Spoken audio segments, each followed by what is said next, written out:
Hello, কি অবস্থা সবার? যারা অলরেডি যুক্ত হয়েছে তারা একটু কমেন্ট করো তো যে সাউন্ড ক্লিয়ার আছে কিনা, সাউন্ড ঠিকঠাকভাবে শুনতে পাচ্ছ কিনা, একটু কমেন্ট করে জানিয়ে দাও। Yes, ঠিক আছে। তো কি অবস্থা সবার? আশা করি সবাই ভালো আছো, সবাই সুস্থ আছো। তো চলে আসলাম নতুন একটা অধ্যায় নিয়ে। আজকে আমরা পড়বো হচ্ছে আদর্শ গ্যাস ও গ্যাসের গতিতত্ত্ব। তো আশা করি তোমরা ঠিকঠাক মতো পড়াশোনা করতেছো, ঠিকঠাক মতো কোশ্চেন ব্যাংক বা বিগত বছরের কোশ্চেনগুলো সলভ করতেছো। দেখো, পড়াশোনা না করলে কিন্তু হবে না, এবং বেশি বেশি করে একটু বাসায় প্র্যাকটিস করতে হবে। তাহলে দেখবা পরীক্ষার হলে খুবই মজা লাগবে। কিন্তু যদি তুমি বাসায় প্র্যাকটিস না করো, শুধুমাত্র ক্লাস করে রেখে দাও বা স্লাইডটা জাস্ট লিখে রেখে দাও, তাহলে কিন্তু মনে করো পরীক্ষার হলে গিয়ে তুমি কলম আটকে যাবে।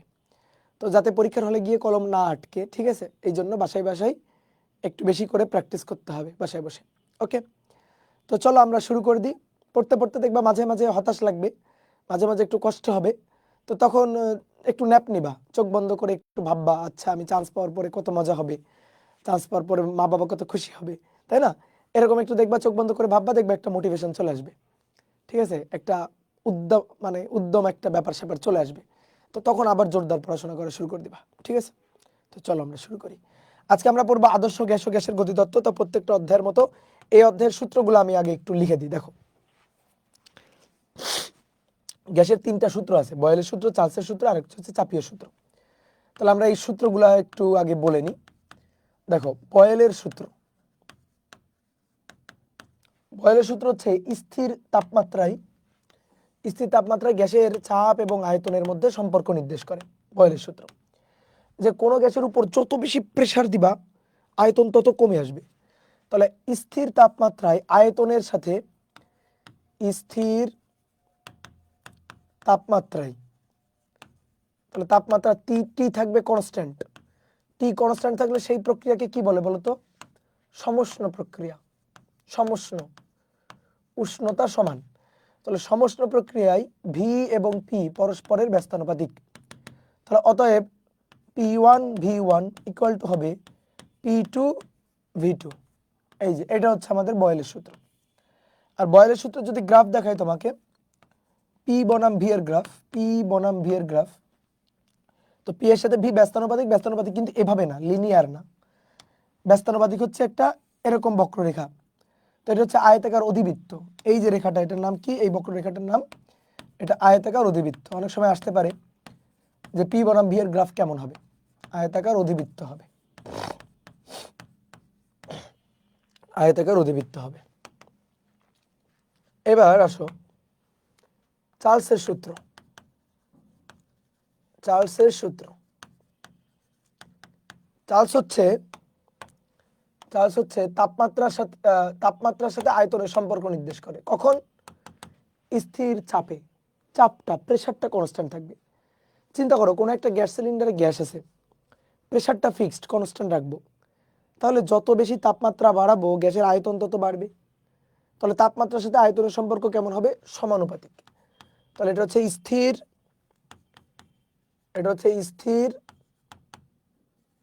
চাপে। তো স্থির চাপে অর্থাৎ পি কনস্ট্যান্ট, এটাকে বলা হয় সমচাপ প্রক্রিয়া। সমচাপ প্রক্রিয়া। তাহলে সমচাপ প্রক্রিয়ায় ভি এর সাথে টি এর সম্পর্ক সমানুপাতিক। তাহলে অতএব V1/T1 ইকুয়াল টু V2/T2 হবে। এই V1/T1 ইকুয়াল টু V2/T2 হবে। আর এর যদি গ্রাফ দেখাই, তাহলে ভি এর সাথে টি এর সম্পর্ক সমানুপাতিক। এই যে এরকম সমানুপাতিক রেখা হবে ভি এর সাথে টি এর সম্পর্ক। এইবার আসো চাপীয় সূত্র।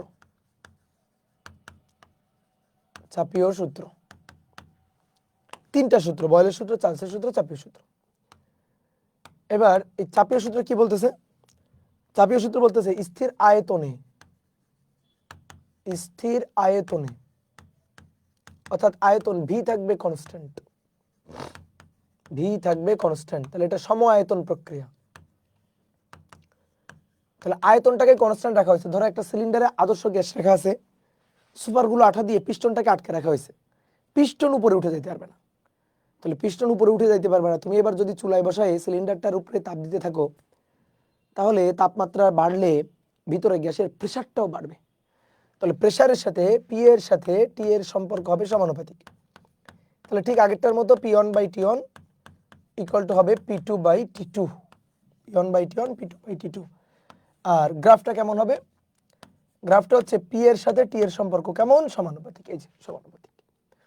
তাহলে এই যে তিনটা গ্রাফ এবং এই সূত্রগুলো একটু মাথায় রাখবা। এবার আসো আদর্শ গ্যাসের সমন্বয় সূত্র। আদর্শ গ্যাসের সমন্বয় সূত্র।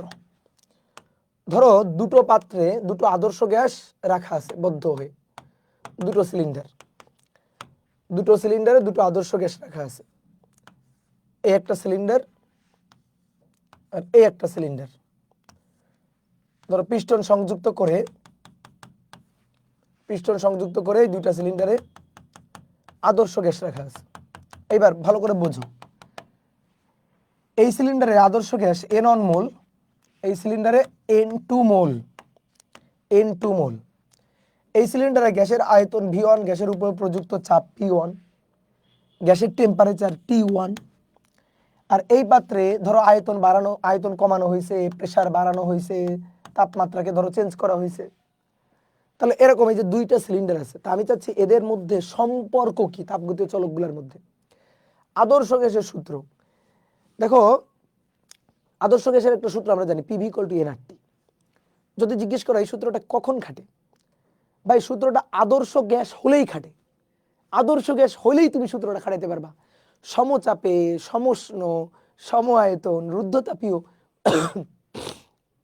কোন প্রক্রিয়া দেখার দরকার নেই। কি গ্যাস? আদর্শ গ্যাস।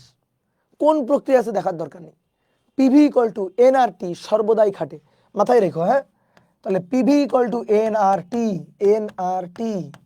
তাহলে P one, V one, N one R same T one. এই ক্ষেত্রে কি হবে? P two, V two, N two R T two. এবার যদি আমরা দুইটা সমীকরণকে ভাগ দিয়ে দিই, P one by V one, P two by V two, আর কাটলে N one T one, N two by T two. দেখো আমরা সূত্রটা জানি কি, P one V one T one, P two V two T two, তাই না? আসলে সূত্রটা এরকম না, মেইন সূত্রটা আসলে এরকম, P one V one N one T one equal to P two V two N two T two, P two V two N two T two. মূল সূত্রটা হচ্ছে এরকম। এইবার শোনো, ধরো এই সিলিন্ডারের মধ্যে যতটুকু গ্যাস ছিল ততটুকু গ্যাসই আছে, তুমি খালি চাপ বাড়াইছো, আয়তন কমাইছো, তাপমাত্রা চেঞ্জ করছো, কিন্তু তুমি কিছু পরিমাণ গ্যাস এখান থেকে বের করে নাও নাই, অথবা কিছু পরিমাণ গ্যাস বাইরে থেকে ভিতরে ঢুকাও নাই। তাহলে গ্যাসের পরিমাণটা যা ছিল পরিমাণটা তাই আছে, মোল সংখ্যা যা ছিল মোল সংখ্যা তাই আছে। তাহলে মোল সংখ্যা যদি সেম থাকে তখন আমরা এন অন সমান সমান এন টু বলি না? তাহলে এন অন সমান এন টু যদি এটা হয়, তাহলে তখন এন অন এন টু কাটাকাটি চলে যাবে। তখনই সূত্রটা দাঁড়াবে যেটা তুমি জানো, P one V one by T one, দেখো P two V two by T two. বুঝতে পারছো? P one V one by T one, P two V two by T two. Done.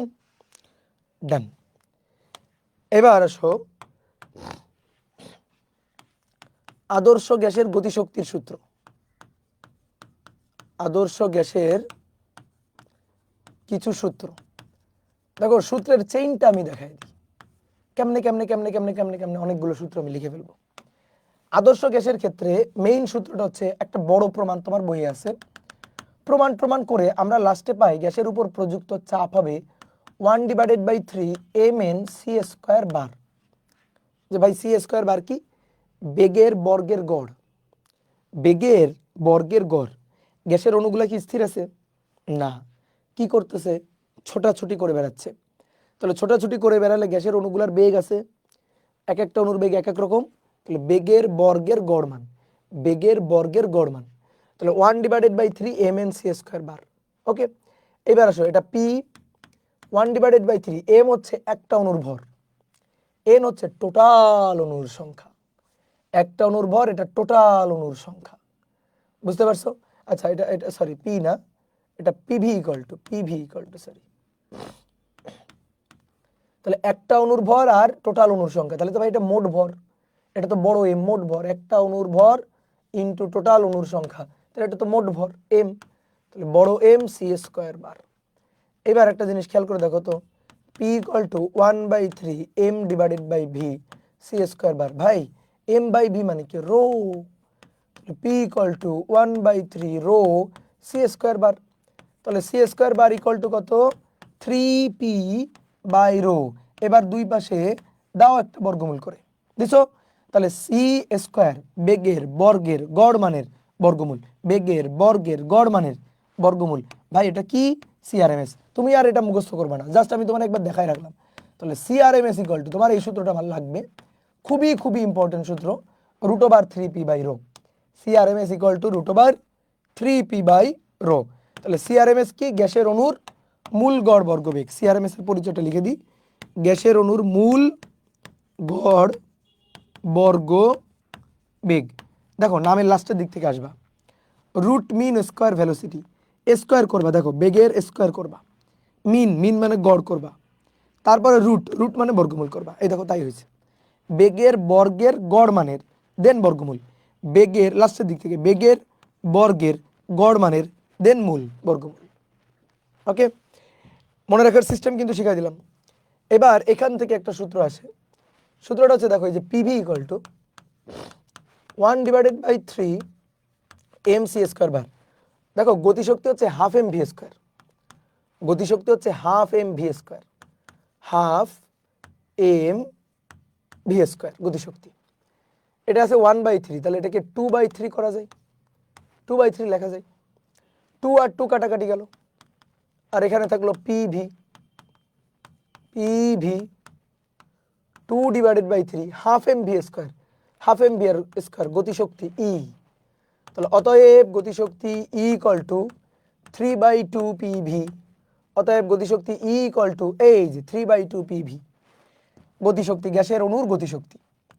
এবার গ্যাসের অণুর গতিশক্তি ই ইকুয়াল টু 3/2 পিভি মানে nRT, তাই না? এটাই তো আমরা জানি, পিভি ইকুয়াল টু কি এনআরটি, তাহলে পিভি এর জায়গায় বসে দিলাম এনআরটি। তাহলে সুন্দর করে এই দুইটা সূত্র একটু মাথায় রাখবা, গ্যাসের অণুর গতিশক্তির এই একটা সূত্র আর এই একটা সূত্র, এই দুইটা সূত্র গ্যাসের অণুর গতিশক্তির, এই দুইটা সূত্র মাথায় রাখবা, ঠিক আছে? তাহলে পিভি ইকুয়াল টু এনআরটি বসাই দিলাম, পিভি এর জায়গায় এনআরটি বসাই দিলাম। এবার আসো, এইটা এন কি মোল, তাহলে গ্যাসের অণুর 1 মোলের গতিশক্তি যদি আমি বলি, ভালো করে বোঝো, 1 মোল, 1 মোল মানে কয়টা অণু, অ্যাভোগাড্রোর সংখ্যার সমপরিমাণ অণু, তাহলে 1 মোল বা এন এ এত সংখ্যক, 1 মোল বা এত সংখ্যক অণুর গতিশক্তি, 1 মোল বা এত সংখ্যক অণুর গতিশক্তি ইকুয়াল টু 3/2 এন এর মান 1, তাহলে 3/2 আরটি। তাহলে অতএব একটি অণুর গতিশক্তি যদি বলি, একটি অণুর গতিশক্তি হচ্ছে equal to 3/2 R T divided by N A. তাহলে R divided by N A কি, R divided by N A হচ্ছে কে, বোল্টজম্যান কনস্ট্যান্ট, তাহলে তখন ইকুয়াল টু সূত্র হবে 3/2 কেটি, তখন হবে 3/2 কেটি। ওকে, তাহলে এই একটা সূত্র, এটা কি একটি অণুর গতিশক্তি, বা অনেক সময় বলবে অণুর গড় গতিশক্তি। শোনো ভালো করে, যদি বলে অণুর গড় গতিশক্তি মানে কি, অণুর গড় গতিশক্তি তার মানে একটা অণুর গতিশক্তি, তাহলে অণুর গড় গতিশক্তি বললে 3/2 কেটি, অণুর গড় গতিশক্তি। এবার আসো সিআরএমএস এর সাথে টেম্পারেচারের সম্পর্ক, গ্যাসের অণুর মূল গড় বর্গবেগ, মূল গড় বর্গবেগ সিআরএমএস, এটা equal to √3RT divided by বড় এম আর √3KT ডিভাইডেড বাই ছোট হাতের M. CRMS √3RT divided by বড় এম, √3KT ডিভাইডেড বাই ছোট হাতের এম। ওকে, বলো তো তাহলে গ্যাসের অণুর মূল গড় বর্গবেগ কিসের উপর নির্ভর করবে, গ্যাসের অণুর মূল গড় বর্গবেগ কিসের উপর নির্ভর করে, এম, এম এর উপর নির্ভর করে, ছোট এম এর উপর নির্ভর করবে, আর টেম্পারেচার দেখো এম এবং ছোট এম, এম কি ছোট এম কি একটা অণুর ভর, বড় এম কি গ্যাসের আণবিক ভর, মোলার ভর বা আণবিক ভর। এই এম হচ্ছে মোলার ভর বা আণবিক ভর, আর এই এম হচ্ছে একটি অণুর ভর। এই এম হচ্ছে একটি অণুর ভর। তাহলে কে এবং আর তো কনস্ট্যান্ট। তাহলে দেখো সিআরএমএস গ্যাসের অণুর ভরও তো, মোলার ভর অণুর ভরও তো কনস্ট্যান্ট। তাহলে সিআরএমএস শুধুমাত্র, ভালো করে বুঝো, শুধুমাত্র একটা তাপগতীয় চলক টি এর উপর নির্ভর করে। তাহলে বলো তো গ্যাসের অণুর মূল গড় বর্গবেগ আয়তনের উপর নির্ভর করে না, চাপের উপর নির্ভর করে না, ঘনত্বের উপর নির্ভর করে না, কার উপর নির্ভর করে?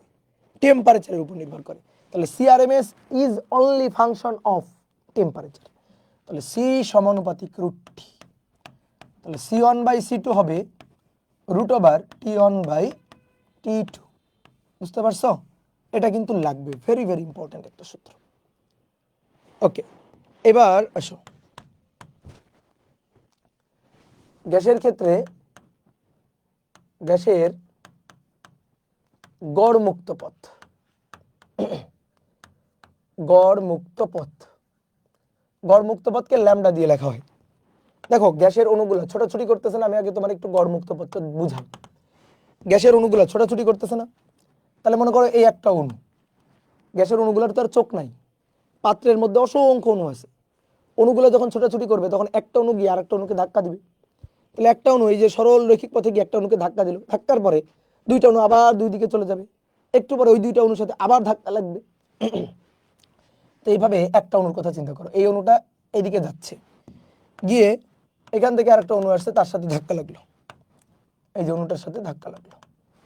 তারপরে এই অণুটা আবার ধাক্কা লাগার পরে এই অণুটা আবার এইদিকে চলে গেল, গিয়ে মনে করো এখানে আবার আরেকটা অণু আছে, এখানে আবার আরেকটা অণু আছে, সেই অণুটার সাথে ধাক্কা লাগলো। তারপরে এটা আবার এদিকে গেল, আবার এদিকে গেল, গিয়ে এইখানে আরেকটা অণু আছে, সেই অণুটার সাথে ধাক্কা লাগলো।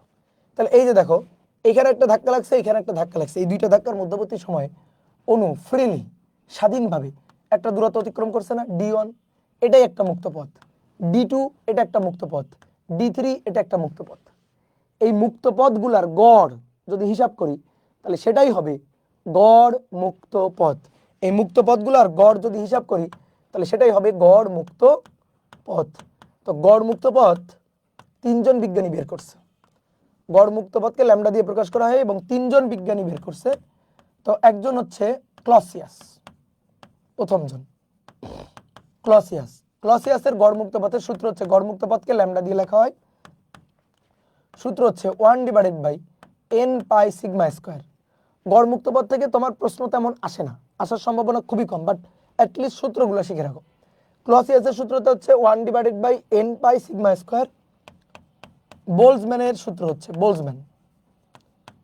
বোলজম্যান, তার সূত্র হচ্ছে ক্লসিয়াস ল্যামডা সি দিয়ে লিখলাম, বোলজম্যান ল্যামডা বি 3/4। এটা হচ্ছে 3/4 n π σ²। ওটা ছিল 1, এটা 3/4, আর সব কিছু একই। আর ম্যাক্সওয়েলের ক্ষেত্রে 1/√2,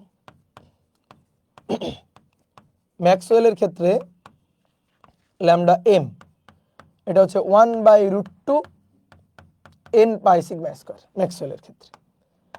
ম্যাক্সওয়েলের ক্ষেত্রে 1/√2 n π σ²,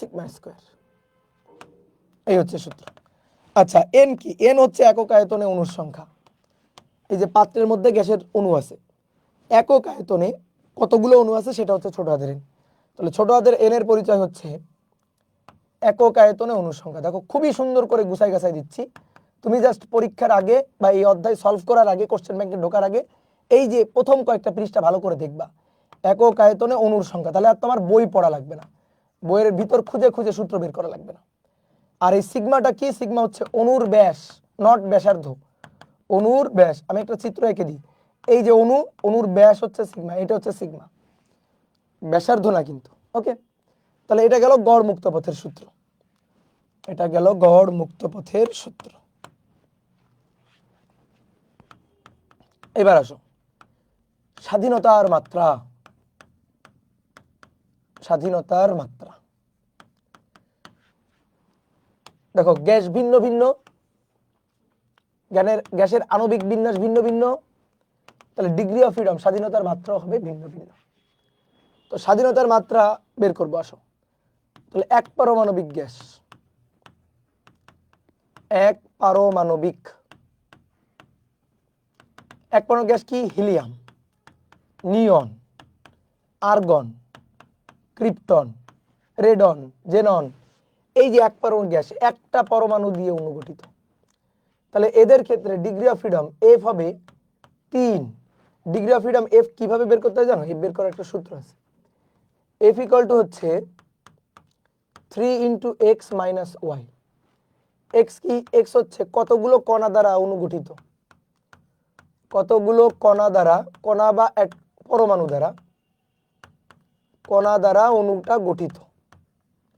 আর ওয়াই হচ্ছে সম্পর্ক বা বন্ধন, সম্পর্ক অথবা অন্বয় বা বন্ধন সংখ্যা, বন্ধন সংখ্যা। ঠিক আছে? যেমন আসো, এক পরমাণু গ্যাস, এক পরমাণু গ্যাসের কয়টা পরমাণু দিয়ে অনুগঠিত? একটা। তাহলে এক পরমাণু গ্যাসের ক্ষেত্রে ডিগ্রি অফ ফ্রিডম এফ কত? 3 জানি না আমরা, সেটা বের করা যায়। F equal to 3 into x, কয়টা পরমাণু দ্বারা অনুগঠিত? একটা, 3 ইন্টু 1, মাইনাস এর সাথে কারো কোনো বন্ধন আছে? ওর সাথে, ও তো একা, ওর সাথে কি কারো কোনো বন্ধন আছে? নেই তো। তাহলে নেই যেহেতু, সেহেতু 0, ওয়াই 0। তাহলে 3 ইন্টু 1 মাইনাস 0 কত দাঁড়াইলো? 3। বুঝছো? এবার আসো দ্বিপারমাণবিক গ্যাস, দ্বিপারমাণবিক গ্যাস, দ্বিপারমাণবিক গ্যাস কি? হাইড্রোজেন, তারপরে নাইট্রোজেন, অক্সিজেন। ঠিক আছে? এগুলো হচ্ছে দ্বিপারমাণবিক গ্যাস। দ্বিপারমাণবিক গ্যাস, আমি তো যদি তোমার অক্সিজেনের গঠন দেখাই, তাহলে অক্সিজেন, এই যে অক্সিজেনের একটা পরমাণু, অক্সিজেনের এই একটা পরমাণু, এই যে এটা হচ্ছে এদের বন্ধন, তাই না? অক্সিজেন দ্বিবন্ধন, এই যে অক্সিজেন দ্বিবন্ধন। দেখো বন্ধন হচ্ছে দ্বিবন্ধন, কিন্তু বন্ধন কয়টা? একটা। বন্ধন দ্বিবন্ধন, অক্সিজেন অক্সিজেন, বন্ধন দ্বিবন্ধন, কিন্তু বন্ধন কয়টা? একটা। তাহলে অক্সিজেনের ক্ষেত্রে ডিগ্রি অফ ফ্রিডম 5। দেখো হিসাব করো, তাই আসে এফ 3 ইন্টু কয়টা অণু দ্বারা, কয়টা পরমাণু দ্বারা গঠিত? 1 2, 1 2, দুইটা, 2 বিয়োগ সম্পর্ক কয়টা? দুইটা না, কিন্তু সম্পর্ক একটা। দুটো অক্সিজেন পরমাণুর মধ্যে একটাই সম্পর্ক, কিন্তু সম্পর্কটার নাম হচ্ছে দ্বিবন্ধন সম্পর্ক। সম্পর্ক কয়টা? একটা। 3 দুগুণে 6 বিয়োগ 1 5। এবার আসো বহু পারমাণবিক গ্যাস, বহু পারমাণবিক গ্যাস, বহু পারমাণবিক গ্যাস। বহু পারমাণবিক গ্যাস কেমন? যেমন অ্যামোনিয়া NH3, তারপরে NO2, ওজোন গ্যাস। বহু পারমাণবিক গ্যাসের ডিগ্রি অফ ফ্রিডম এফ ঢালাওভাবে 6 লিখবা, কিন্তু আসলে একটু সত্য কথা বলে রাখি, বহু পারমাণবিক গ্যাসের এক একটা গ্যাসের ডিগ্রি অফ ফ্রিডম হিসাব করে এক এক রকম আসে। তো তুমি ঢালাওভাবে বহু পারমাণবিক গ্যাস চাইলে ঢালাওভাবে ডিগ্রি অফ ফ্রিডম 6 ধরে হিসাব নিকাশ করবা। তাহলে ডিগ্রি অফ ফ্রিডম হবে 6, এর জন্য ডিগ্রি অফ ফ্রিডম হবে 6। ঠিক আছে? এবার একটা জিনিস খুব ইম্পর্টেন্ট, ব্যতিক্রম কার্বন ডাইঅক্সাইড। CO2 গ্যাসের ডিগ্রি অফ ফ্রিডম কত? CO2 গ্যাসের এফ কত? দেখো খুব ভালো করে শুনে নাও, এটা নিয়ে অনেকের অনেক কনফিউশন। কার্বন ডাইঅক্সাইড গ্যাস এর আকৃতি, আণবিক গঠন দ্বিপরমাণু গ্যাসের মতো সরল রৈখিক, দ্বিপরমাণু গ্যাসের মতো সরল রৈখিক। কার্বন ডাইঅক্সাইড দেখতে কেমন? এই যে সি, দুই পাশে দুইটা অক্সিজেন, এই না কার্বন ডাইঅক্সাইড গ্যাসের অণুর আণবিক গঠন। এটা কেমন? সরল রৈখিক। তাহলে দ্বিপরমাণু গ্যাসের মতো সরল রৈখিক, দ্বিপারমাণবিক গ্যাসের মতো, দ্বিপারমাণবিক গ্যাসের মতো সরল রৈখিক। ঠিক আছে? তো এই কারণে এর ডিগ্রি অফ ফ্রিডম এফ হচ্ছে 5, এফ হচ্ছে 5। ঠিক আছে? এইবার অনেকে বলতে ভাই CO2 তো বহু পারমাণবিক গ্যাস, তাহলে ডিগ্রি অফ ফ্রিডম তো ভাই 6 হওয়া উচিত। হ্যাঁ, 6 ধরে অনেক জায়গায় হিসাব নিকাশ করছে, তো আমি তোমার এবার বলে রাখি আসলে 5 হওয়া উচিত, কিন্তু আমাদের বইয়ে কিছু কিছু জায়গায় 6 লেখা আছে। তাহলে অপশনে যদি, ভালো করে শোনো, অপশনে যদি 5 থাকে, অপশনে যদি 5 থাকে তাহলে 5ই আমরা দাগাবো। তাহলে অপশনে 5 থাকলে 5 দাগাবো, 5 দাগাবো। আর 5 না থাকলে পাঁচ না থাকলে 6 দাগাবো, এটা মাথায় রাখবা। Confusion clear? আসলে 5 হওয়া উচিত, তো অপশনে যদি 5 থাকে আমরা 5ই দাগাবো, কিন্তু অপশনে 5 নাই, তাহলে 5 তো আর দাগাইতে পারতেছি না, তাহলে তখন অ্যান্সার কোনটা দাগাবো? 6 দাগাবো, দাগাইতে তো হবে নাকি? তাহলে স্বাধীনতার মাত্রা জিনিসটা বুঝলাম। এবার স্বাধীনতার মাত্রার সাথে শক্তির সম্পর্কটা তোমার একটু বলি। দেখো, শক্তি, তাহলে গ্যাসের অণুর শক্তি। দেখো আমরা গ্যাসের শক্তি একটু আগে লিখছি না, F = 3/2 nRT। ভাই এটা ঠিক আছে, 3/2 nRT সত্যি, বাট এটা কোন গ্যাসের জন্য? এক পারমাণবিক গ্যাসের জন্য। যদি দ্বিপারমাণবিক গ্যাস হয় তাহলে এবার দেখো, এক পারমাণবিক গ্যাসের জন্য, এক পারমাণবিক গ্যাসের জন্য মোট শক্তি ভালো করে বুঝো, 3/2 হবে F/2, মূল সূত্র হবে F/2 nRT। ঠিক আছে, প্রথমে লিখি গ্যাস, তাহলে মোট শক্তি হবে F/2 nRT। তারপর অণুর গড় গতিশক্তি, এটা হবে F/2 kT। তাহলে এবার শোনো, গ্যাসটা যদি এক পারমাণবিক গ্যাস হয়, তাহলে মোট শক্তি হবে F এর জায়গায় 3/2 RT বা 3/2 nRT। এটা হচ্ছে মোট শক্তি n মোল গ্যাসের। যদি বলা হয় অণুর গড় গতিশক্তি, মানে একটা অণুর গতিশক্তি, তাহলে তখন হবে 3/2 kT। এবার একটু খুব ভালো করে বোঝো, যদি এক পারমাণবিক গ্যাস হয় তার কোনো ঘূর্ণন বা কৌণিক ডিগ্রি অফ ফ্রিডম নাই, রৈখিক ডিগ্রি অফ ফ্রিডম। তাহলে এই যে অণুর গড় গতিশক্তি 3/2 kT, এটা রৈখিক, পুরাটাই রৈখিক গতিশক্তি, কোনো কৌণিক গতিশক্তি এর নেই, এর পুরাটাই রৈখিক গতিশক্তি, এর কোনো কৌণিক গতিশক্তি নেই। বুঝছো? এইবার ভালো করে বোঝো, যদি দ্বিপারমাণবিক গ্যাস হয়, দ্বিপারমাণবিক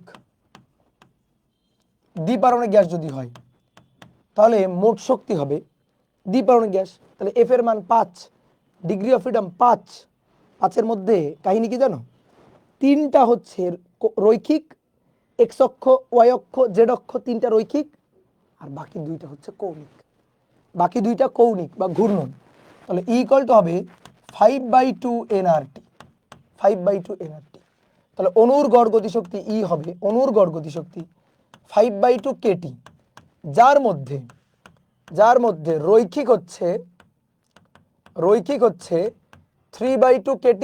যদি কেউ জিজ্ঞেস করে অক্সিজেন গ্যাসের রৈখিক গতিশক্তি কত, রৈখিক গতিশক্তি হচ্ছে 3/2 kT, আর মোট গতিশক্তি হচ্ছে 5/2 kT। তাহলে অক্সিজেন গ্যাস অণুর রৈখিক গতিশক্তি 3/2 kT, আর কৌণিক গতিশক্তি হচ্ছে 2/2 kT। বুঝলা? 3/2 2/2 মানে 3 আর 2 যোগ করে 5। এবার আসো বহু পারমাণবিক equal to 6/2 nRT, তার মানে 3 nRT। বুঝলা? আর অণুর গড় গতিশক্তি হবে 6/2 kT, তাহলে 3 kT। তাহলে রৈখিক হচ্ছে 3/2 kT, আর বাদ বাকিগুলো কৌণিক, আর কৌণিক হচ্ছে 3 3 আর 3 3/2 kT। বুঝছো? এই হচ্ছে কাহিনী। 3টা 6টা, 3টা রৈখিক, 3টা কৌণিক। তাহলে এক পারমাণবিক গ্যাসের পুরাটাই রৈখিক, 3টাই রৈখিক। দ্বিপারমাণবিক গ্যাসের 5 আর 2, মানে 5 টোটাল 5, তাহলে 3 আর 2, তাহলে 3 রৈখিক 2 কৌণিক। বহু পারমাণবিক গ্যাসের 6, তাহলে 3 আর 3।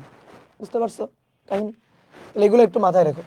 বিশেষ করে আমাদের প্রশ্ন আসবে অক্সিজেন গ্যাসের O2 গ্যাসের অণুর রৈখিক গতিশক্তি কত? রৈখিক গতিশক্তি ভালো করে বুঝবা, শুধু গতিশক্তি চাইনি, বলছে রৈখিক গতিশক্তি কত? রৈখিক গতিশক্তি হবে 3/2 kT। রৈখিক গতিশক্তি 3/2 kT। এবার দেখো আর্দ্রতা।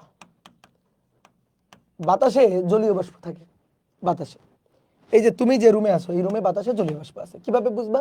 ফ্রিজ থেকে একটা ঠান্ডা পানির বোতল বের করে দেখো, ওই ঠান্ডা পানির বোতল বেয়ে বেয়ে পানি পড়বে। ওই ঠান্ডা পানির বোতল বেয়ে বেয়ে যে পানিটা পড়তেছে, সেই পানিটা আসতেছে কোত্থেকে? আসতেছে বাতাস থেকে। বাতাসে জলীয় বাষ্প দ্রবীভূত অবস্থায় আছে। যখন ফ্রিজ থেকে বের করছো ঠান্ডা পানির বোতল, তার সংস্পর্শে যখন বাতাসটা আসতেছে, তখন ওই বাতাসে যে জলীয় বাষ্প ঘনীভূত আছে, সেগুলা ঘনীভূত হয়ে, দ্রবীভূত জলীয় বাষ্প ঘনীভূত হয়ে বোতলের গা বেয়ে বেয়ে বেয়ে বেয়ে পানি পড়তেছে। ঠিক আছে? তাহলে আর্দ্রতা, এই যে বাতাসের জলীয় বাষ্পের উপস্থিতি হচ্ছে আর্দ্রতা। এটাকে দুইভাবে প্রকাশ করা যায়। একটা হচ্ছে পরম আর্দ্রতা, আর একটা হচ্ছে আপেক্ষিক আর্দ্রতা। আপেক্ষিক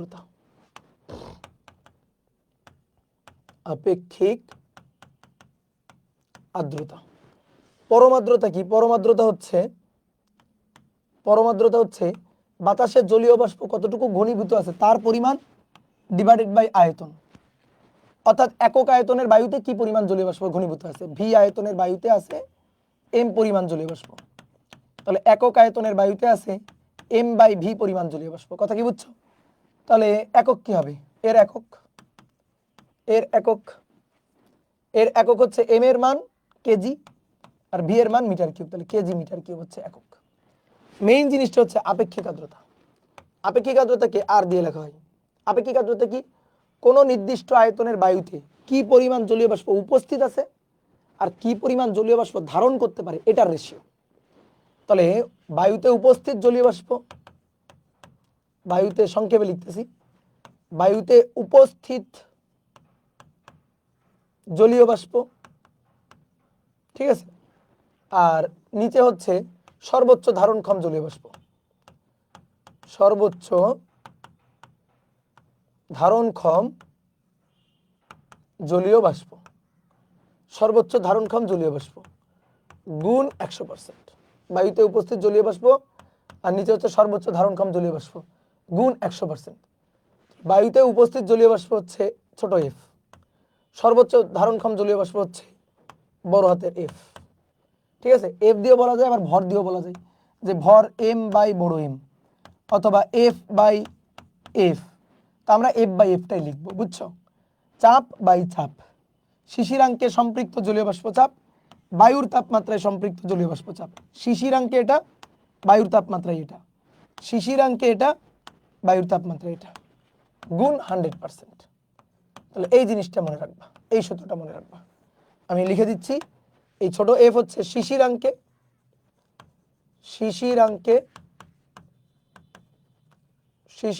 সম্পৃক্ত জলীয় বাষ্পচাপ, আর এই বড় হাতের এফ হচ্ছে বায়ুর তাপমাত্রায় সম্পৃক্ত জলীয় বাষ্পচাপ। বায়ুর তাপমাত্রায় সম্পৃক্ত জলীয় বাষ্পচাপ, শিশিরাঙ্কে সম্পৃক্ত জলীয় বাষ্পচাপ আর বায়ুর তাপমাত্রায় সম্পৃক্ত জলীয় বাষ্পচাপ। ওকে? আরেকটা জিনিস একটু মাথায় রাখবা, সেটা হচ্ছে ওই যে হাইগ্রোমিটার যন্ত্র আছে না, হাইগ্রোমিটার যন্ত্র, সেই হাইগ্রোমিটার যন্ত্রে শিশিরাঙ্কের একটা সূত্র আছে, সেটা হচ্ছে theta minus theta, theta 1 minus theta, এটা ইকুয়াল টু জি,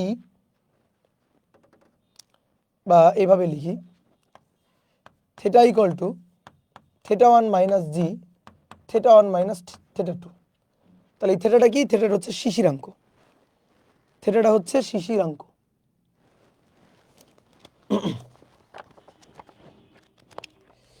এক মিনিট।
ওকে, ঠিক আছে।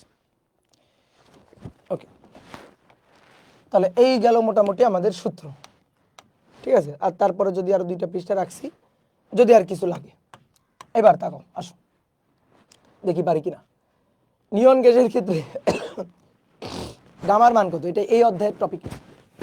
গামা হচ্ছে তাপগতিবিদ্যা অধ্যায়ের টপিক, ঠিক আছে। তো তারপর আমি বলি, তুমি তো গামা শিখে গেছো। গামা হচ্ছে সিপি আর সিভি এর রেশিও। গামা কি? সিপি আর সিভি এর রেশিও। তাহলে নিয়ন গ্যাসের ক্ষেত্রে দেখো আমি লিখে দিছিলাম সিভি ইকুয়াল টু F/2R। তাহলে নিয়ন গ্যাস কেমন গ্যাস? এক পরমাণু গ্যাস। তাহলে এফ কত? 3, তাহলে 3/2R। আর সিপি কত? সিপি হচ্ছে সিভি এর সাথে আর যোগ, অর্থাৎ এর সাথে আর যোগ, তাহলে 5/2R। তাহলে সিপি আর সিভি এর রেশিও, সিপি হচ্ছে 5/2R, সিভি হচ্ছে 3/2R। 2 কাটাকাটি গেল, আর আর কাটাকাটি গেল, 5/3।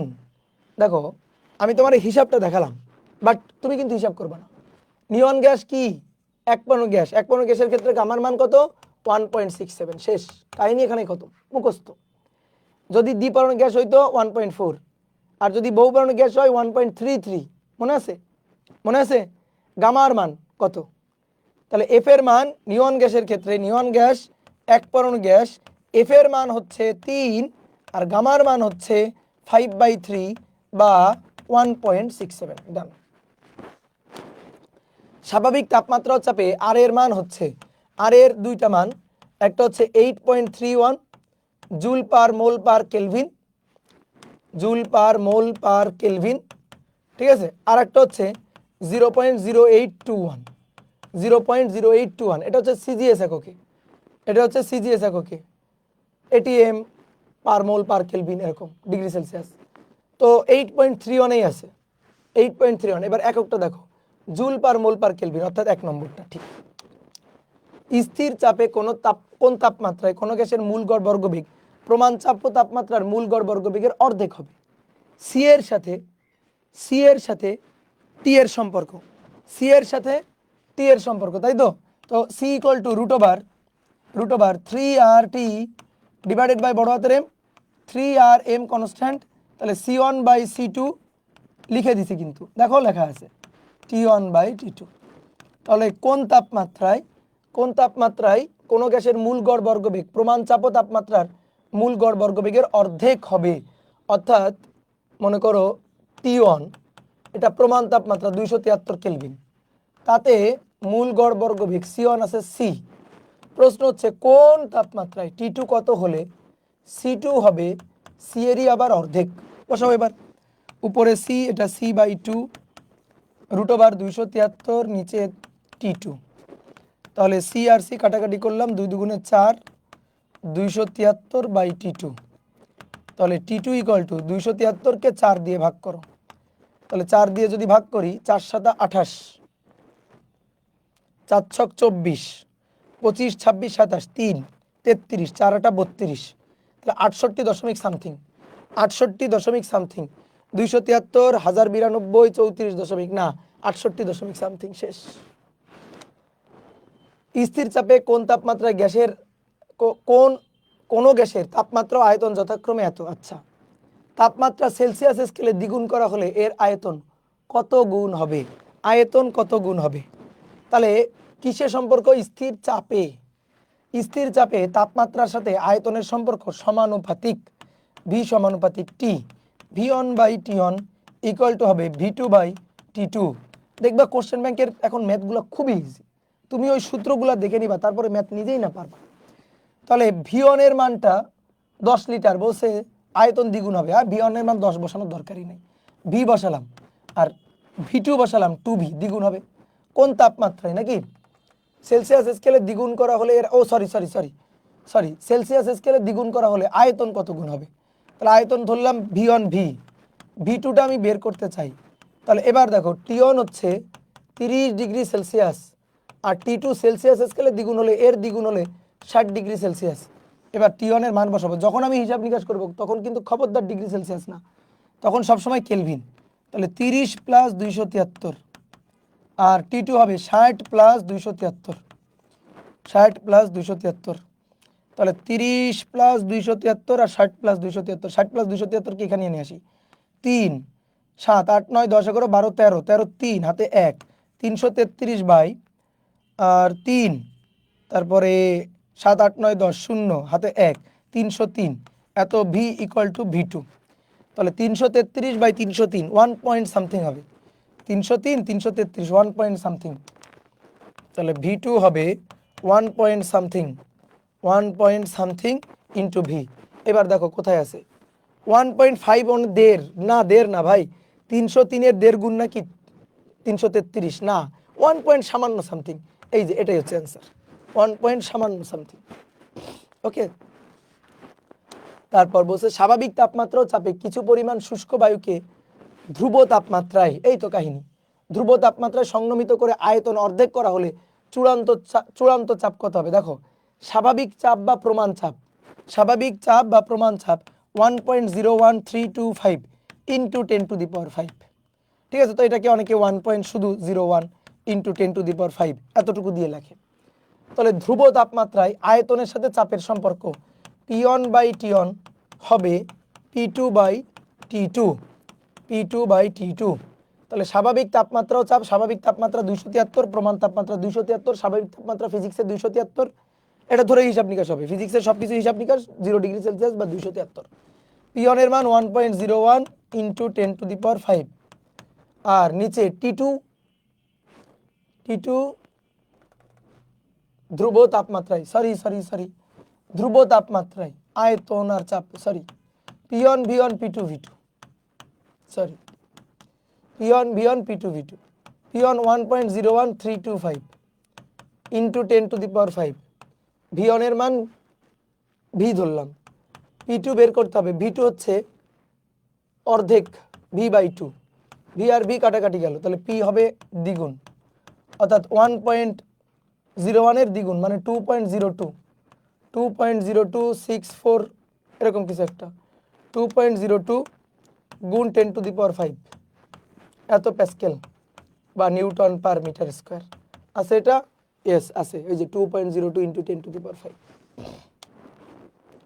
তিনটি গ্যাস অণুর বেগ যথাক্রমে 25 30 35, তাহলে তাদের মূল গড় বর্গবেগ কত হবে। দেখো মূল গড় বর্গবেগ সিআরএমএস মূল গড় বর্গবেগ, আসো মূল গড় বর্গবেগ, এখানে যা করতে বলছে তাই করব। বেগের বর্গের, তাহলে বেগের বর্গ করো, 25-এর বর্গ 30-এর বর্গ 35-এর বর্গ, বেগের বর্গের গড় মানের বর্গমূল, এই যে গড় মানে 3 দিয়ে ভাগ, দেন তার বর্গমূল রুট। এইবার তুমি এখান থেকে হিসাব নিকাশ করবা, কিছুক্ষণ হিসাব নিকাশ করলে উত্তর আসবে। এবার দেখো আমি উত্তর জানি, 25 30 আর 35-এর গড় মান, বা এটা 30-এর আশেপাশে কিছু একটা হবে। দেখো 25 আর 35, 25 আর 35, 25 থেকে 5 বেশি, 35 5 কম, তাহলে এটার মাঝামাঝি হচ্ছে 30। তাহলে এই তিনটার বর্গ করে দেন যদি আমি গড় করি, ভাই 30-এর আশেপাশে কোন একটা মান হবে। তাহলে 30-এর আশেপাশে 17.5 জীবনও হইতে পারে না, 90.7 নিজে জীবনও হইতে পারে না। এবার 30-এর আশেপাশে পুরা 30 হবে না, যদি শুধু গড় মান বলতো তাহলে 30 হইতো, কিন্তু শুধু গড় বললে কিন্তু 30 হইতো। 25 যোগ 30 যোগ 35, দেন তুমি গড় করো, তাহলে 3 দিয়ে ভাগ করো, তাহলে 30 হইতে পারে। যেমন এখান থেকে 5 কমা, এখানে 5 বাড়াও, 30 30 30 30 30 30, তাহলে 90, 90 ভাগ 3 তখন হয়তো 30, কিন্তু বর্গ করে দেন তারপরে গড় করে বর্গমূল করলে পুরোপুরি 30 হবে না, পুরোপুরি 30 হবে না। তাহলে অ্যান্সার কত, 30.3। বুঝলাম আমি চালাকি করলাম, অ্যান্সার হচ্ছে 30.3, 30.3 মিটার পার সেকেন্ড। ওকে, এবার বলছে সমস্ত প্রক্রিয়া গ্যাসের চাপ দ্বিগুণ করলে মূল গড় বর্গবেগ কত গুণ হবে বলো তো দেখি। সমস্ত প্রক্রিয়ায় গ্যাসের চাপ দ্বিগুণ করলে, দেখো সিআরএমএস চাপের সাথে গ্যাসের চাপ দ্বিগুণ করলে, চাপের সাথে সিআরএমএস এটা ইকুয়াল টু √3p/ρ। তাহলে চাপকে দ্বিগুণ করলে, চাপ পি যদি দ্বিগুণ হয় 2 গুণ হয়, তাহলে সিআরএমএস হবে √2 গুণ, সিআরএমএস কি হবে √2 গুণ। তাহলে অ্যান্সার হচ্ছে √2 গুণ, এই যে √2 গুণ যে দাগাবা সে পাবা একটা 0। না এটা না, √2 গুণ না। দেখো আমি কি বলছিলাম যে সিআরএমএস গ্যাসের অণুর মূল গড় বর্গবেগ শুধুমাত্র টেম্পারেচারের উপর নির্ভর করে। সমষ্ণ প্রক্রিয়া বলছে, ভালো করে বুঝো। অর্থাৎ টি কনস্ট্যান্ট, ভাই টি যদি কনস্ট্যান্ট হয়, টি যদি কনস্ট্যান্ট হয়, দেখো এই সূত্রে যাব, সিআরএমএস √3RT/m, √3RT/m।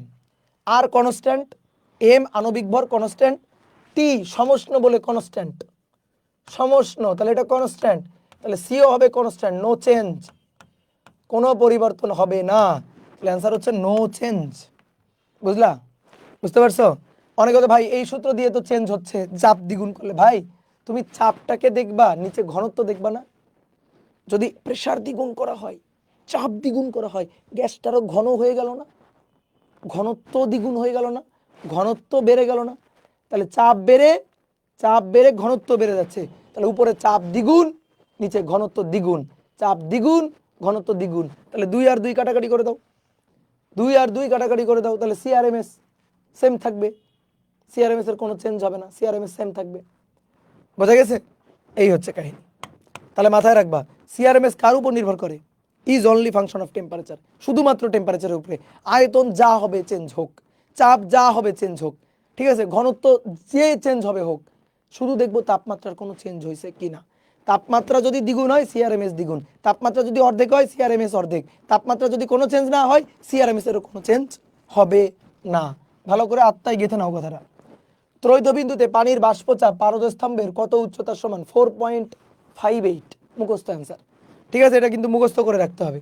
4.58 মিলিমিটার, এত পারদস্তম্ভের সমান।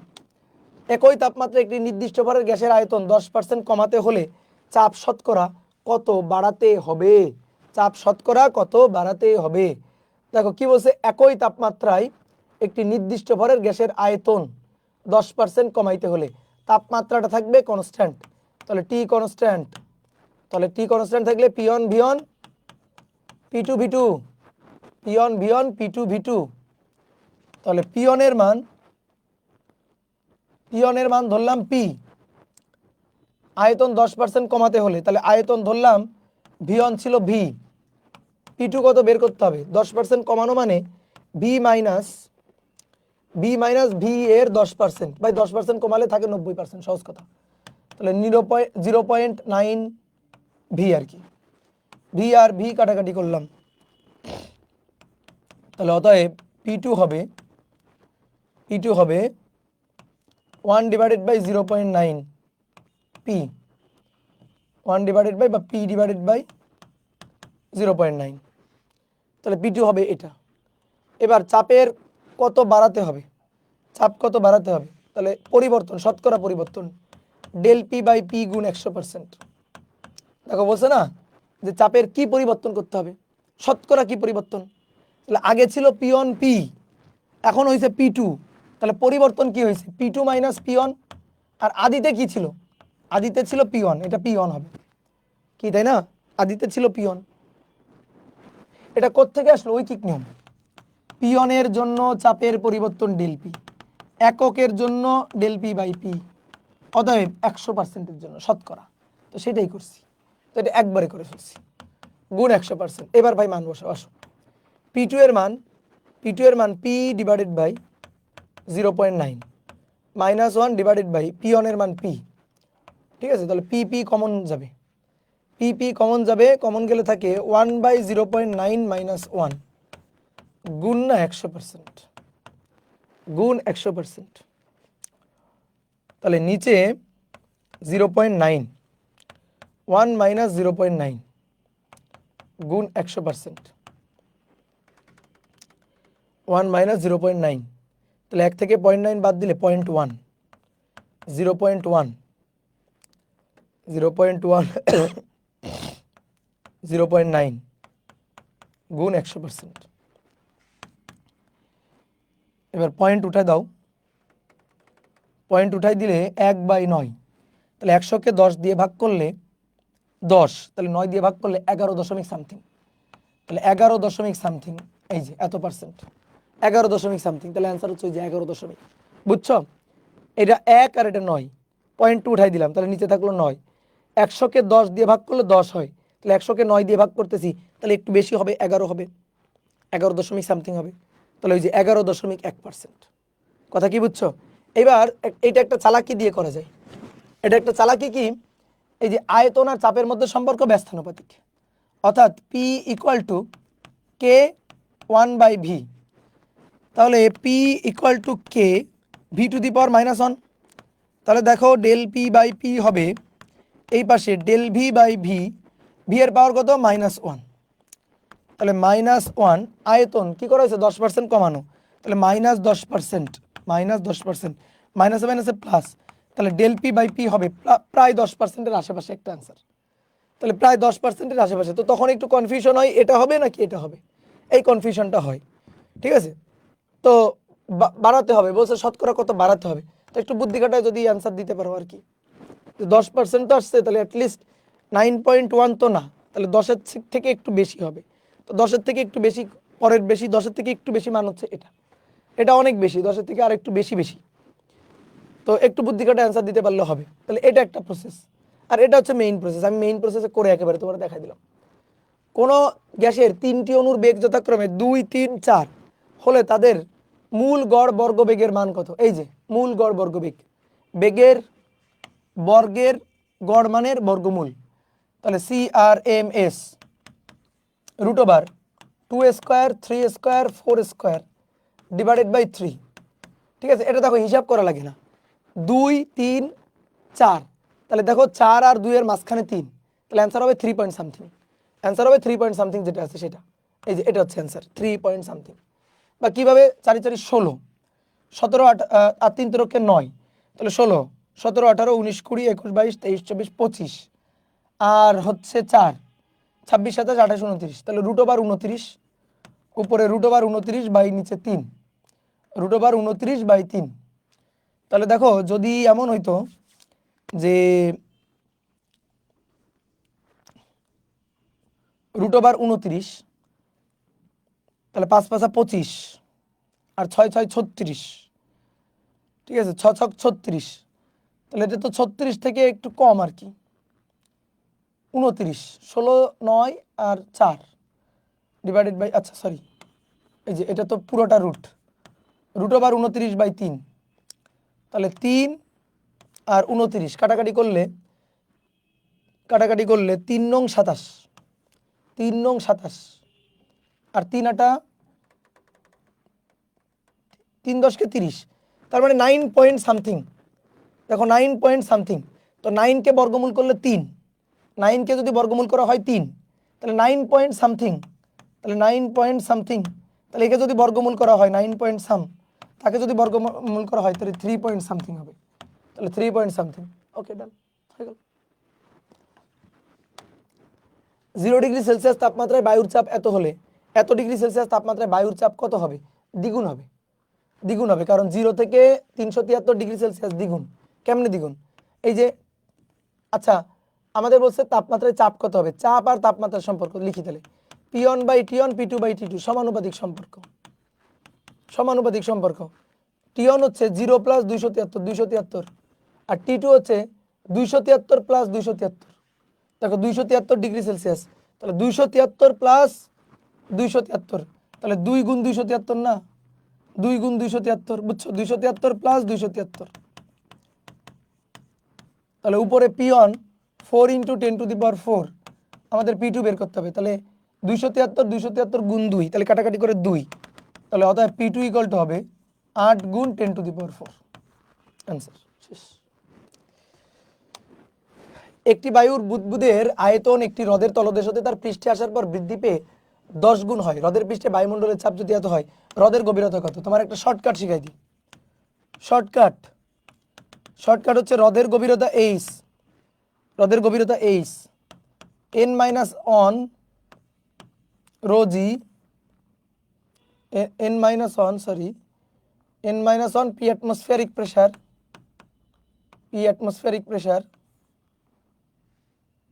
H ρg divided by ρg, এটাই তো ছিল সূত্র নাকি? শর্টকাটই ভুলে গেছি। দেখো হ্রদের তলদেশে এখান থেকে একটা বায়ু বুদবুদ উপরে যাবে, তাহলে আয়তন কত গুণ? এন গুণ। তাহলে ভি ওয়ান হচ্ছে ভি, ভি টু হচ্ছে এন ভি, এই যে আয়তন হয়েছে এন গুণ। তাহলে এখানে যখন প্রেসার ছিল পি ওয়ান, বায়ুমণ্ডলের চাপ প্লাস আবার পানির চাপ, এইচ গভীরতার পানির চাপ, তাহলে P atmospheric pressure plus H rho G, যখন আস্তে আস্তে উপরে যাচ্ছে এর উপর পানির পরিমাণ কমতেছে কমতেছে কমতেছে, তাহলে পানির পরিমাণ কমবে, পানির পরিমাণ কমবে, চাপটা কমবে। তাহলে এখানে গিয়ে শুধুমাত্র দেখো এর উপরে কোনো পানি নেই, তাহলে শুধু চাপ হচ্ছে P atmospheric pressure, only P atmospheric pressure. তাহলে P one by P two, P one V one, P two V two, P ওয়ানের মান P atmospheric pressure plus H rho G into V one মানে V, P two এর মান, P two এর মান P atmospheric pressure, V two হচ্ছে N V, N গুণ হয়েছে আয়তন। তাহলে ভি আর ভি কাটাকাটি, তাহলে তো ঠিকই তো লিখছিলাম এইচ রো জি, এটা N minus one P atmospheric pressure. তাহলে অতএব এইচ, এই যে সুন্দর করে এই সূত্রটা মাথায় রাখবা, N minus one P atmospheric pressure divided by rho G, এটা হচ্ছে হ্রদের গভীরতা নির্ণয়ের সূত্র। ঠিক আছে, শর্টকাট, এটাকে শর্টকাট হিসাবে মাথায় রাখবা, হ্রদের গভীরতা নির্ণয়ের সূত্র। আর কিভাবে আসলো দেখাই দিলাম। এবার আমাদের কি বলছে? হ্রদের গভীরতাই চাইছে, ওকে ভালো কথা। তাহলে H equal to N minus one, আয়তন বৃদ্ধি পেয়ে 10 গুণ হয়, আচ্ছা 10 বিয়োগ 1, পি অ্যাটমসফিয়ারিক প্রেসার এত মিলিমিটার, বায়ুমণ্ডলের চাপ হচ্ছে এত মিটার মার্কারি চাপ, তাহলে এত মিটার মার্কারি চাপ, এত মিটার মার্কারি চাপ, তাহলে 0.76 মিটার মার্কারি চাপ, এমন এককে দিছে। এবার তো হিসাব করাটা খুব মুশকিল। তাহলে এটা হচ্ছে পি অ্যাটমসফিয়ারিক প্রেসার, 76 মিটার পারদ-চাপ, 0.76 মিটার পারদ-চাপ মানে P atmospheric pressure 1 × 10⁵ divided by নিচে রো জি, রো হচ্ছে 1000 আর জি এর মান 9.8। আসো তারপরে হিসাব করব, আমরা হাল ছাড়বো না। উপরে 9, 1 × 10⁵, আর নিচে 9.8, 1000 মানে 1 × 10⁵। তাহলে ভাই উপরে 10⁵, 10⁵, কাটাকাটি করে 10⁵, কাটাকাটি করে 10⁵, বুঝছো? আর 9 বাই 9.8, তো 9.8কে ধরো যদি আমি 9ই ধরি, 9 পয়েন্ট, আচ্ছা না 9.8, 9 বাই 9.8, 9 ভাগ 9.8, সব অপশনগুলো কাছাকাছি, হিসাব করতে হবে। 9.8, 9 দিয়ে ভাগ দিচ্ছি, ভাগ যায় না, তাহলে পয়েন্ট দিয়ে একটা শূন্য নিলাম। এবার 98, 90, 9.8, 90, 9, 9 10 90, 9 যায় 9 বার যাবে, 9 বার, 9 বার যাবে।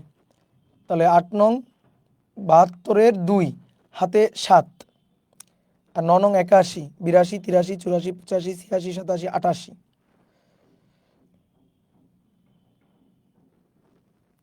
8 নং 72, 2,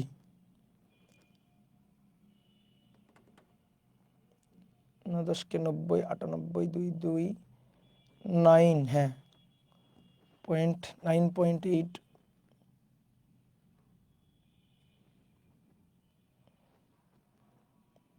8 নং 72, 2 হাতে 7, 9 নং 81, 82, 83, 84, 85, 86, 8, তাহলে 9 পয়েন্ট, হ্যাঁ 9 পয়েন্ট সামথিং, সবগুলো অপশনে কাছাকাছি দিয়ে রাখছে, এই তো মুশকিল। দেখো সবগুলো অপশন কাছাকাছি দিয়ে রাখছে, এই যে 93.03 আবার 91 দশমিক, ও আচ্ছা এটা 7-8-এর আসা, 7-8-এ তখন ক্যালকুলেটর ছিল অবশ্য। তাহলে 9 ডিভাইডেড বাই 9.8, তাহলে এটা হচ্ছে এই যে 93 দশমিক বা 0 পয়েন্ট প্রথমে আসবে 0.93, 0.93, আর তার সাথে গুণ 10⁻², তার সাথে গুণ 10⁻²,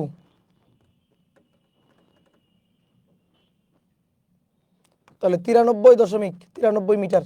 এই যে এটাই হবে, এরকম কিছু একটা হবে অ্যান্সার। ওকে, ধ্রুব উষ্ণতায় কোনো নির্দিষ্ট পরিমাণ গ্যাসের আয়তন উহার উপর প্রযুক্ত চাপের, আচ্ছা কি বলছে, ধ্রুব উষ্ণতা, তাহলে টি কনস্ট্যান্ট, তাহলে টি যদি কনস্ট্যান্ট থাকে গ্যাসের আয়তন উহার উপর প্রযুক্ত চাপের ব্যস্তানুপাতিক, ডান। একটি সিলিন্ডারের মধ্যে 3 atm চাপে 300 কেলভিন তাপমাত্রায় 10 লিটার বায়ু আছে। চাপ খুব ধীরে ধীরে মানে কি প্রক্রিয়া? সমষ্ণ প্রক্রিয়া। ধীরে ধীরে বললে সমষ্ণ প্রক্রিয়া। ধীরে ধীরে দ্বিগুণ করা হলে নতুন আয়তন কত লিটার হবে? চাপ ধীরে ধীরে দ্বিগুণ করা হলে নতুন আয়তন কত লিটার হবে? তাহলে চাপ আর আয়তনের সম্পর্ক সমষ্ণ প্রক্রিয়া। ধীরে ধীরে বলছে, এই ধীরে ধীরে কথাটার জন্য আমরা বুঝে গেছি যেটা সমষ্ণ প্রক্রিয়া। হঠাৎ করে হলে হয়তো রুদ্ধতাপীয় প্রক্রিয়া। তাহলে P1 V1 equal to P2 V2, P1 V1 P2 V2, P1 3 atm আর এটা 10 লিটার, তাহলে চাপ খুব ধীরে ধীরে দ্বিগুণ অর্থাৎ 6, তাহলে V2, তাহলে অর্থাৎ V2 বের করতে হবে। V2 5 লিটার হবে, 5 লিটার, ডান। পানির ত্রৈধবিন্দু তাপমাত্রা 273.16 কেলভিন জানি। দেখো এইটা খুব ইম্পর্টেন্ট একটা এমসিকিউ। বায়ুমণ্ডলে আপেক্ষিক আর্দ্রতা কমে গেলে কি হয়? আপেক্ষিক আর্দ্রতা কমে যাওয়া মানে বোঝো বাতাসে জলীয় বাষ্পের পরিমাণ কমে যাওয়া। বলো তো বাতাসে জলীয় বাষ্পের পরিমাণ কোন কালে কম থাকে? কোন কালে, কোন ঋতুতে? শীতকালে। বাতাসে জলীয় বাষ্পের পরিমাণ শীতকালে কম থাকে। এই কারণে তোমার ঠোঁট ফেটে যায়, পায়ের গোড়ালি ফেটে যায়, ত্বক রুক্ষ হয়ে যায়, কাপড় চোপড় নেড়ে দিলে দেখবা তাড়াতাড়ি শুকায় যায় শীতকালে। শীতকালে বাতাস থাকে শুষ্ক, গাছের পাতা ঝরে যায়, বাতাসে জলীয় বাষ্পের পরিমাণ থাকে কম, কাপড় নেড়ে দিলে 1 ঘন্টার মধ্যে কাপড় শুকায় যায়। বুঝছো? শীতকালে থাকে বাতাসটা শুষ্ক, আপেক্ষিক আর্দ্রতা কম থাকে, তাহলে কাপড় তাড়াতাড়ি শুকায় না। তাহলে কাপড় তাড়াতাড়ি শুকাচ্ছে, কাপড় থেকে পানি শুষে নিচ্ছে, কাপড় থেকে পানির বাষ্পায়ন, কাপড় থেকে পানির উড়ে যাওয়া, এটা খুব দ্রুত হচ্ছে। ধরো একটা কাপড়, একটা ভেজা কাপড় মেলে দেওয়া হয়েছে, এখান থেকে পানি উড়ে যাচ্ছে, উড়ে বাতাসে ঢুকে যাচ্ছে, এটা খুব দ্রুত হবে কখন? বাতাসে জলীয় বাষ্প কম থাকলে। তাহলে এই যে দ্রুত বাষ্পায়ন, পানির দ্রুত বাষ্পায়ন, তাহলে এবার খোঁজো। বাষ্পায়ন হার বেড়ে যায়, ঠিক আছে, বাষ্পায়ন হার বেড়ে যায়। এবার কোন কালে দিনের বেলা বেশ গরম এবং রাতের বেলা শীত থাকে এবং ভোরবেলা ঘাসের ডগায় বা গাছের পাতায় শিশির বিন্দু দেখা যায়? বলো কোন কালে, কোন কালে শিশির দেখা যায়? দিনের বেলা বেশ গরম, রাতের বেলা শীত থাকে, রাতের বেলা একটু ঠান্ডা ঠান্ডা পড়ে, দিনের বেলা মোটামুটি বেশ গরম থাকে। অনেকে বলতে ভাই শীতকাল, না, শীতকালে তো দিনের বেলাও শীত থাকে। তাহলে শীতকালে না, এটা হচ্ছে শরৎকালে, ঠিক আছে, শরৎকালে মানে শীতকালের আগে আগে, শীতকাল আসবে ভাব। বায়ুমণ্ডলের আপেক্ষিক আর্দ্রতা বেড়ে গেলে কি ঘটে? এই যে এবার আপেক্ষিক আর্দ্রতা বেড়ে গেলে কি ঘটে? আপেক্ষিক আর্দ্রতা বেড়ে গেলে বাষ্পায়ন কমে যায়, বাষ্পায়ন রেট কমে যায়। পানি শীতকাল, এটা হয় কখন? বর্ষাকালে। বর্ষাকালে বাতাসে জলীয় বাষ্পের পরিমাণ বেশি থাকে, তাহলে বাষ্পায়ন হার কমে যায়, ঠিক আছে। বর্ষাকালে দেখবা কাপড় চোপড় নেড়ে দিলে শুকাইতেই চায় না। স্বাভাবিক বা প্রমাণ চাপ হলো 1.01 ইন্টু 10⁵ প্যাসকেল বা 1.01 into 10⁵ newton per metre square, অথবা 0.76 মিটার মার্কারি চাপ, অথবা 76 সেন্টিমিটার মার্কারি চাপ, অথবা 760 মিলিমিটার মার্কারি চাপ। এগুলো হচ্ছে প্রমাণ চাপ, অথবা 1 atm। এবার দেখো অপশনে কোনটা আছে? 76 মিটার না, 76 মিলিমিটার না, কোনোটি নয় না। 1.01 ইন্টু 10⁵ এটা হবে, তো অ্যান্সার হবে এটা, কোনোটি নয় না, ভুল অ্যান্সার আছে। 1.01325 ইন্টু 10⁵ প্যাসকেল প্রমাণ চাপ। কার্বন ডাইঅক্সাইডের তাপমাত্রা সর্বোচ্চ কত ডিগ্রি সেলসিয়াস থাকলে শুধুমাত্র চাপ প্রয়োগে একে তরলে পরিণত করা যায়? শুধুমাত্র চাপ প্রয়োগে গ্যাসকে তরলে পরিণত করা যায় যে তাপমাত্রায়, সেই তাপমাত্রাকে বলা হয় ক্রান্তি বা সংকট তাপমাত্রা। কার্বন ডাইঅক্সাইডের ক্ষেত্রে, CO2 এর ক্ষেত্রে, এবার এটা দেখবা বইয়ের জ্ঞানমূলক এমসিকিউ, বইয়ের প্রথমে আছে। কার্বন ডাইঅক্সাইডের ক্ষেত্রে 20 তাপমাত্রা বা সংকট তাপমাত্রা, 20 বা ক্রান্তি বা সংকট তাপমাত্রা, সংকট তাপমাত্রা 31.1 ডিগ্রি সেলসিয়াস, 31.1 ডিগ্রি সেলসিয়াস। এই যে 31.1। কোনটি চাপের একক? চাপের একক প্যাসকেল। গুড।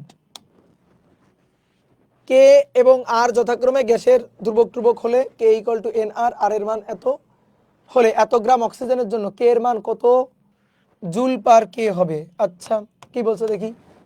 কে এবং আর যথাক্রমে গ্যাস ধ্রুবক ও সর্বজনীন গ্যাস ধ্রুবক।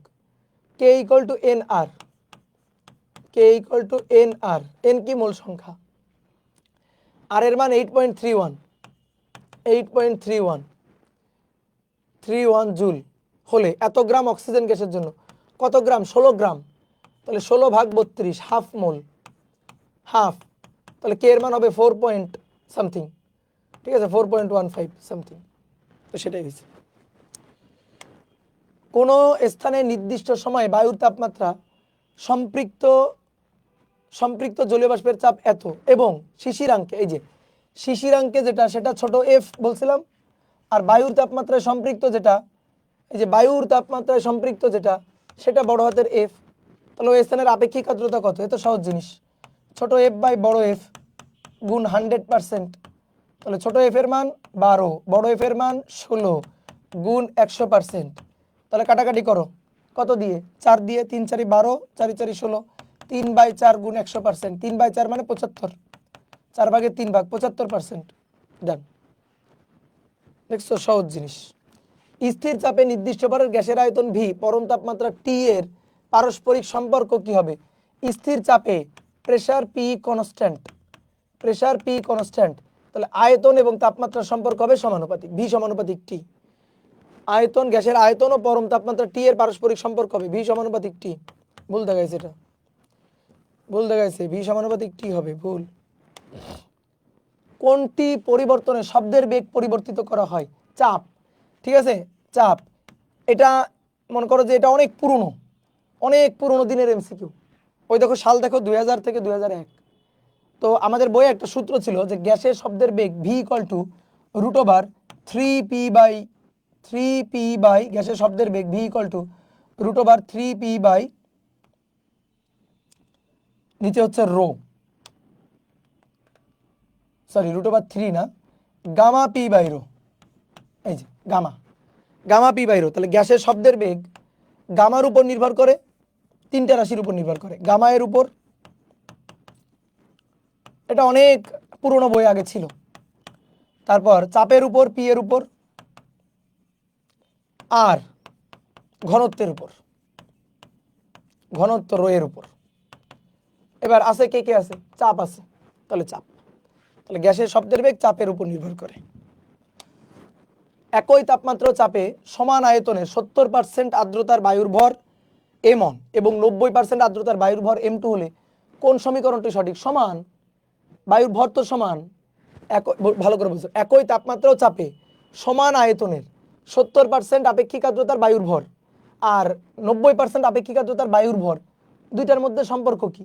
সম্পর্ক দুইটার ভর তো, বায়ুর ভর তো সেম। বায়ুতে জলীয় বাষ্পের ভর 70% যখন, তখন বায়ুতে উপস্থিত জলীয় বাষ্পের ভর বেশি, আর যখন 90% তখন বায়ুতে উপস্থিত জলীয় বাষ্পের ভর আরও বেশি। তাহলে আমাদের বলছে কি যে বায়ুর ভর কত? বায়ুর ভর m1, বায়ুর ভর m2। তাহলে বায়ুর ভর কত? বায়ুর ভর সেম, তাহলে m1 m2, m1 m2। ওকে, এবার আসো আদর্শ গ্যাস সমীকরণ পিভি ইকুয়াল টু এনআরটি।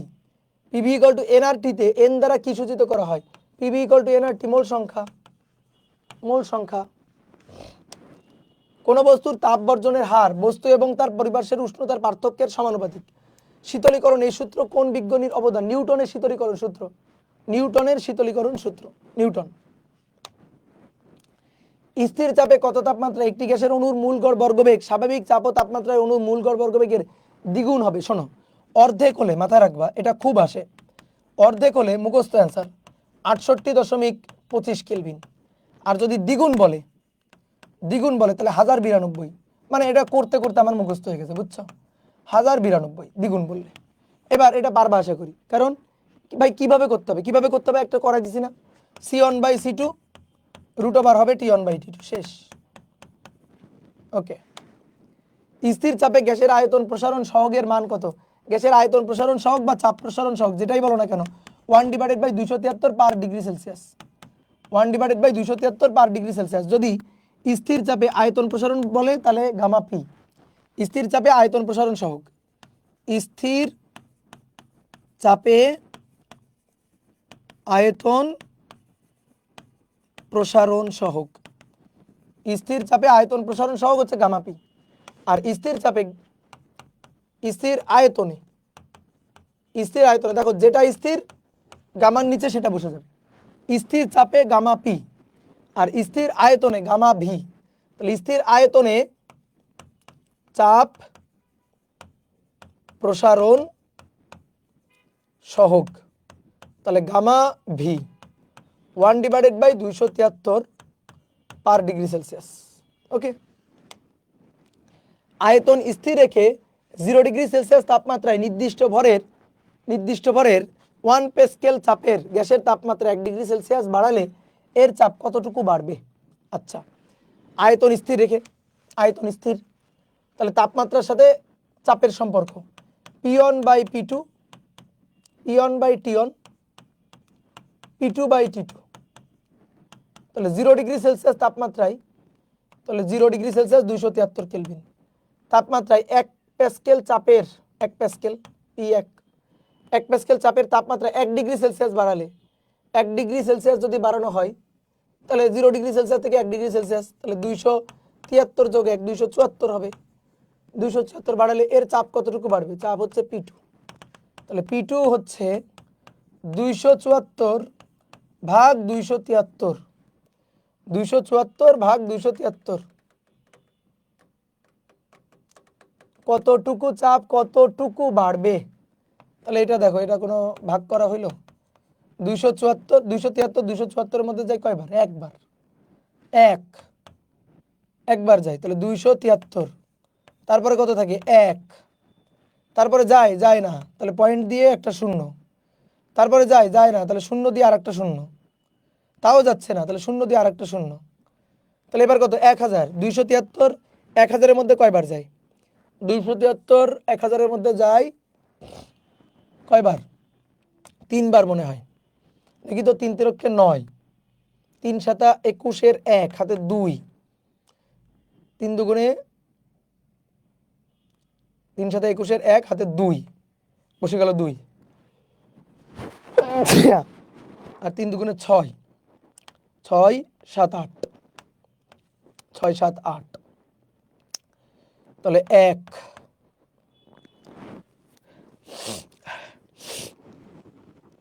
1 8 819, তাহলে এর মধ্যে, হ্যাঁ ঠিক আছে, তাহলে 1.003, তাহলে বাড়বে হচ্ছে 0.003 সামথিং, 0.003 সামথিং। দেখো সবগুলো অপশন কাছাকাছি, এগুলো কেন দেয়? হ্যাঁ, সবগুলো অপশন কাছাকাছি। বসে বসে এখন ভাগ করতে হবে, ঠিক আছে? বসে বসে এখন ভাগ করবা, দেখবা এইটা আসে 6 আসে নাকি 9 আসে, 6 9 নাকি 9, কোনটা আসে? কেলভিন তো হবে না, কেলভিন তো হবে না, এই দুইটার মধ্যে একটা, ঠিক আছে? চাপ বাড়বে কতটুকু, তার মানে বিয়োগ করতে হবে। বাতাসে কোন তাপমাত্রায় শব্দের বেগ প্রমাণ তাপমাত্রায় শব্দের বেগের 3 গুণ হবে? বাতাসে কোন তাপমাত্রায় শব্দের বেগ প্রমাণ তাপমাত্রায় শব্দের বেগের 3 গুণ হবে? শব্দের বেগ v = বাতাসে কোন তাপমাত্রায় শব্দের বেগ প্রমাণ তাপমাত্রায় শব্দের বেগের 3 গুণ হবে?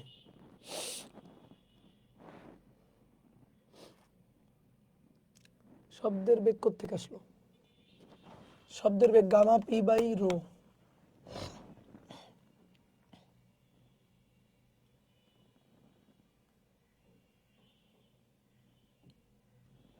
প্রমাণ তাপমাত্রায় শব্দের বেগের 3 গুণ হবে।